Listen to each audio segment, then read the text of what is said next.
दोस्तों आज अपन स्टार्ट करने वाले हैं अध्याय कोश का जीवन की इकाई के एनसीईआरटी एग्जाम्पलर के क्वेश्चन।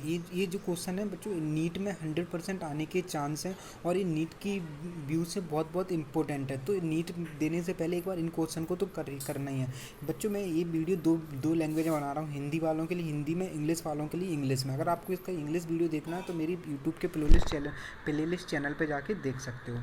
ठीक है, तो बच्चों अपन स्टार्ट करते हैं। पहला, पादचाली नली की कोशिकाओं सीप ट्यूब और अधिकांश स्तनधारियों को रक्ताणु आरबीसी का एक सामान्य विशिष्ट लक्षण क्या है? बच्चों जो सीप ट्यूब और आरबीसी होती है इन दोनों में ना न्यूक्लियस नहीं पाया जाता है, तो इनका कॉमन लक्षण क्या है? तो ऑप्शन डी देखो, केंद्रक की अनुपस्थिति। तो इनका आंसर हो गया ऑप्शन डी, केंद्रक की अनुपस्थिति। अगला क्वेश्चन है, निम्नलिखित में से एक चुनिए जो राइबोसोम के बारे में सच नहीं है। राइबोसोम के बारे में क्या गलत है? पहला ऑप्शन है दो उप इकाइयों को बना होता है, ये सही है, बना होता है। डी पॉलीसोम बनाता है, ये भी सही है। एमआरएनए के साथ जुड़ता है, ये भी सही है। डी है प्रोटीन संश्लेषण में इसका कोई योगदान नहीं होता, प्रोटीन संश्लेषण, तो यही गलत हो गया। प्रोटीन संश्लेषण में राइबोसोम का योगदान होता है, तो यही गलत हो गया इसका। ठीक, थर्ड क्वेश्चन है, इनमें से कौन सा एक जीव सुकेंद्रिक है? बच्चों ये क्वेश्चन गलत है, इंग्लिश वाली एनसीईआरटी में दिया है। इनमें से कौन सा एक जीव यूकैरियोटिक नहीं है, सुकेंद्रिक नहीं है, यूकैरियोटिक नहीं है? तो बच्चों यूग्लिना है, वो यूकैरियोट है। स्पाइरोगायरा है, वो भी यूकैरियोट है। एगेरिकस है, वो भी यूकैरियोट है। जो एनाविना है ना, वो प्रोकैरियोट है। ठीक है, तो इसका आंसर हो जाएगा एनाविना, इसमें जोड़ लेना नहीं। ठीक है, कौन सा एक जीव सुकेंद्रिक नहीं है? अगला क्वेश्चन है, गुणसूत्रों के अभिरंजन के लिए कौन सा रंग उपयुक्त होता है? जब अपन गुणसूत्रों की स्टैनिंग के लिए कौन सा रंग सबसे ज़्यादा इम्पोर्टेंट है, मतलब बढ़िया है? तो इसका आंसर है कार्बिन, फोर्थ का डी दिल्ली। कार्बिन होता है वो गुणसूत्रों को स्टैनिंग के लिए बहुत अच्छी स्टैनिंग होती है कार्बिन से। अगला क्वेश्चन है, फिफ्थ है, विभिन्न कोशिकाओं के विभिन्न कोशिकाओं के आकार अलग अलग होते हैं। मतलब सही बात है, विभिन्न कोशिकाओं के आकार अलग अलग होते हैं। निम्नलिखित कोशिकाओं को उनके आकार के बढ़ते क्रम में लगाना। अब ये जो फर्स्ट सेकंड थर्ड फोर्थ कोशिकाएं दी है ना, इनको आकार के बढ़ते क्रम में देना। तो बच्चों देखो अपन लगाते हैं। पहला क्या है, जो माइक्रोप्लाज्मा होती है ना, वो सबसे छोटी होती है। उससे बड़ा क्या होता है? फोर्थ जीवाणु।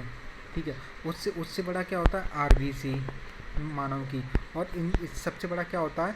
एग, ऑस्ट्रिच का एग। तो ठीक है, तो क्या क्रम हो रहा है इसका? पांचवे का क्या आंसर है? ए। पांचवे का आंसर है ए। देखो, माइक्रोप्लाज्मा पहले लिया था, बैक्टीरिया सेकंड नंबर पे मतलब फोर्थ, और आरबीसी थर्ड नंबर पे। ठीक है, और सेकंड नंबर फाउनस एक शुतुरमुर्ग का अंडा सबसे बड़ा होता है। ठीक है, फिफ्थ के बाद 6 नंबर, निम्नलिखित लक्षणों में से कौन सा लक्षण प्रोकैरियोट तथा सुकेंद्रीय मतलब यूकैरियोट में सामान्य रूप से पाया जाता है? कौन सा लक्षण है जो प्रोकैरियोट और यूकैरियोट में कॉमन है? गुणसूत्रों का पाया जाना? नहीं, प्रोकैरियोट में गुणसूत्र नहीं पाए जाते। केंद्रीय झिल्ली का पाया जाना? नहीं, प्रोकैरियोट में नहीं पाया जाती। राइबोसोम का पाया जाना?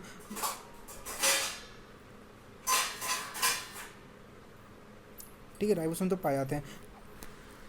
और कोशिका भित्ति का पाया जाना, तो इसका बच्चों आंसर है कोशिका भित्ति का पाया जाना है सामान्य रूप से। इसमें थोड़ा इंग्लिश में ये सुकेंद्रियों में कुछ सुकेंद्रीय है, कुछ जो इंग्लिश की एनसीईआरटी है ना, उसमें क्वेश्चन है, निम्न लक्षणों में से कौन सा लक्षण प्रोकैरियोट और कुछ यूकैरियोट में सामान्य रूप से पाया जाता है? तो राइबोसोम तो हर किसी में पाए जाते हैं, दोनों में मतलब कॉमन है। पर जो कोशिका भित्ति है ना, वो प्लांट सेल और उनमें पाए जाते हैं, फंजाई में। यहाँ पे कुछ सुकेंद्रीय, कुछ सुकेंद्रीय एनसीईआरटी इंग्लिश में, थोड़ा हिंदी में थोड़ा गलत है क्वेश्चन। ठीक है, तो इसका आंसर है कोशिका भित्ति का पाया जाना। ठीक है, अगला क्वेश्चन है, प्लाज्मा झिल्ली के तरल मोज़ेक मॉडल की प्रस्तावना किसने की? तो फ्लूइड मोज़ेक मॉडल किसने दिया प्लाज्मा मेम्ब्रेन का? ये दिया था सिंगर और निकोलसन ने। तो 7 का हो गया सी।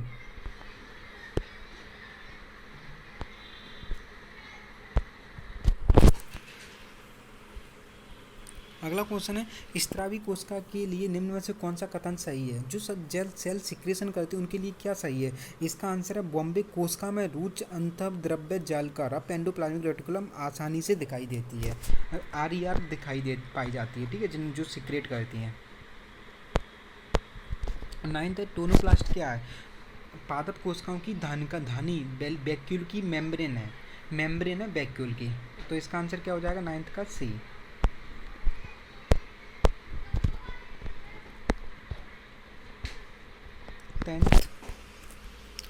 निम्नलिखित में से कौन सा कथन सुकेंद्रीय कोशिकाओं के लिए सही नहीं है? तो इसका आंसर है 10th का ए। सूत्रकणिका माइटोकॉन्ड्रिया के अंदर 80s प्रकार का राइबोसोम होता है। नहीं भैया, माइटोकॉन्ड्रिया के अंदर 70s प्रकार का राइबोसोम होता है, जो कि गलत है और बाकी सब सही है। प्लाज्मा झिल्ली के बारे में निम्नलिखित में कौन सा कथन सही नहीं है? प्लाज्मा झिल्ली के लिए कौन सा कथन सही नहीं है? तो पहला डी है, इसमें पहला ए है, प्राणियों दोनों ही कोशिकाओं में पाई जाती है, सही। प्लाज्मा मेम्ब्रेन दोनों में ही पाई जाती है। इसमें लिपिड द्विस्तर होता है, सही है।